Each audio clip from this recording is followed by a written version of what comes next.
को भी, कार्यकर्ताओं को भी इस तरह के शब्दावली से परहेज, मैं दोनों को कह रहा हूं, राहुल जी को भी कह रहा हूं, आपको भी कह रहा हूं।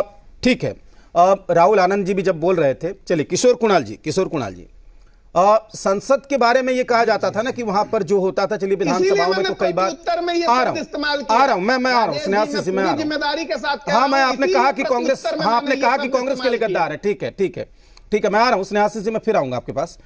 किशोर कुणाल जी हमारे साथ जुड़े हुए हैं। किशोर जी, अब विधानसभाओं में तो कई बार कई तरह की घटनाएं होती थी, लेकिन अब संसद में भी देख रहे हैं कि शब्दों की मर्यादाएं टूटती हैं, यहां तक कि हाथापाई की नौबत कई बार आ जाती है, कई बार एक दूसरे को इशारा करके बोलते हैं, और ये जो भी हो रहा है वो पूरा देश देख रहा है, कहीं से भी उचित नहीं है। अब उसमें आज की घटना को आप कैसे देखते हैं किशोर जी?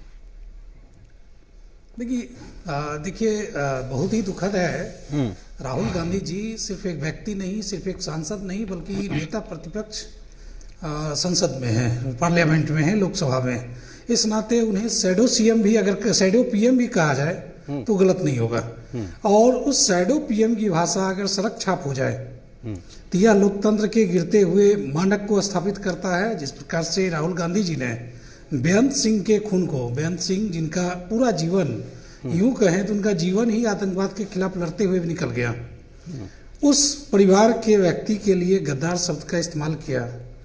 यह किसी एक व्यक्ति के लिए नहीं, मैं समझता हूं कि हर उस व्यक्ति के लिए है जो आतंकवाद के खिलाफ, जो भ्रष्टाचार के खिलाफ लड़ते हुए अपनी जीवन की आहुति दे दे, और उनके अग्रज को, उनके बेटे को, उनके पोते को कोई दल का प्रमुख, किसी पार्टी का पोस्टर बॉय इसलिए गद्दार कह दे क्योंकि उनका उस दल से नाता टूट चुका है, वह किसी अन्य दल में शामिल हो चुके हैं।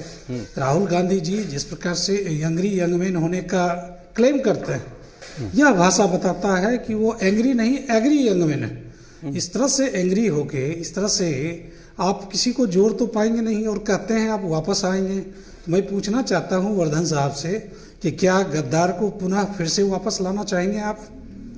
जिस प्रकार से राहुल गांधी जी ने कहा कि आप वापस आओगे, तो क्या वो कभी आना चाहेंगे? तो आप गद्दार को फिर से पार्टी में लाना चाहेंगे? और मैं यहाँ पे इसे निजी खुन्नस के तौर पे देखता हूँ।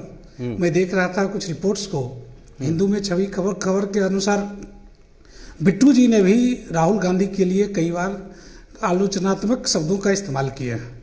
हो सकता है कि निजी दुश्मनी, निजी खुन्नस के आधार पर राहुल गांधी जी के तरफ से इस प्रकार के शब्दों का इस्तेमाल किया गया हो। कुल मिलाकर लोकतंत्र के लिए, संसदीय परंपरा के लिए, लोकतांत्रिक व्यवस्था के लिए इस प्रकार के शब्दों का, चाहे बिट्टू जी कुछ बोल रहे हों या राहुल जी कुछ बोल रहे हों, दोनों गलत है। मैं दोनों को गलत मानता हूं।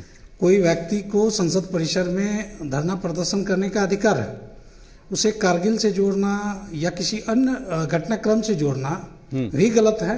उसी प्रकार से जिस प्रकार से राहुल गांधी जी ने उन्हें गद्दार जैसे शब्दों से नवाजा है, ये बिल्कुल ही गलत है। और राहुल गांधी जी को, और मैं समझता हूं कम से कम इस शो में वर्धन साहब को निश्चित तौर पे माफी मांगनी चाहिए। हर उस व्यक्ति से माफी मांगनी चाहिए जिसको इस वाक्य से दुख व तकलीफ महसूस हुआ हो। जी ठीक। आरजू जी, जो भी लोकसभा में या संसद